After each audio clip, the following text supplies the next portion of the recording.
Here's how to load the Afinia Mini Digital Label Finisher and get the best performance out of it. Slide the roll onto the core holder and ensure it's flush with the backing plate. Tighten this knob to secure the media. Thread the media through the front of the rubber rollers right here.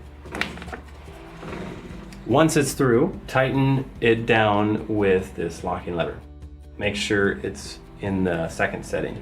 Now, your lamination loads in much the same way as your labels. Just slide it onto the upper core holder offset from the backing plate by just enough so the laminate does not extend beyond the edge of the label stock. This is why laminate is typically at least a 1/4 inch narrower than the media. Before you tighten the knob, pull the lamination down. Make sure it is centered and do not extend past the edges of the media, and press it down.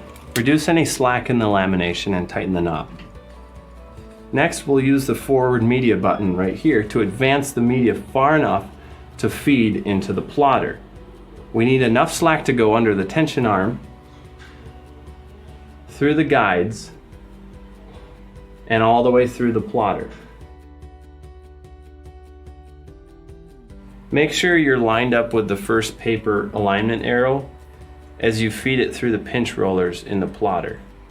Now on the other side of the plotter, we'll make sure we're aligned with the second paper alignment arrow, then adjust the pinch roller to the media width. Rollers cannot be over the edge of the media and cannot overlap the cut lines. Lock it in place with this lever right here and press number 2 on the control panel.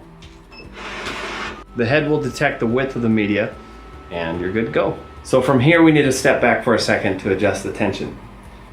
Power the unit on by pressing this green button and then adjust the tension on both cores to 1. Now jumping into the software, we just need to make sure that all our settings are correct.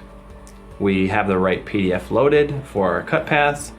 The black mark that is printed on the media is inside the blue detection box, and all other settings are set for this media.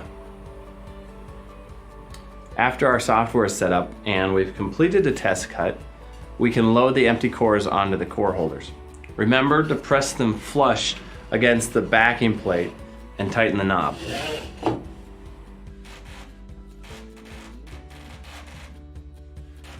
Once we've completed our test cuts, we should have enough media to thread past the slitter near the end.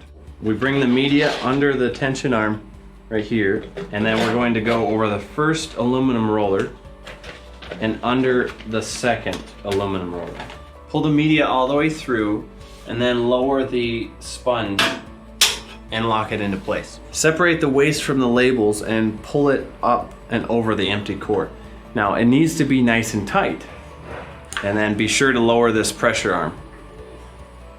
Now we need to secure the labels to the empty core with a couple pieces of tape, or you can use an extra label. Make sure it's flush with the backing plate. For the final step, let's adjust the slitter. Simply lower it to the setting position, adjust the slitter, then lower it to the cutting position. There are 2 back slitters underneath the matrix remover that can be set to remove excess material from the sides of the media. Once those are set properly, place the lever in the locked position. The waste will be removed with the rest of the excess material. At this point, remove the first output core and use cores cut to the final width of the media or slightly less. Now that everything is set up, ensure both modules are turned on. Now you're ready for production.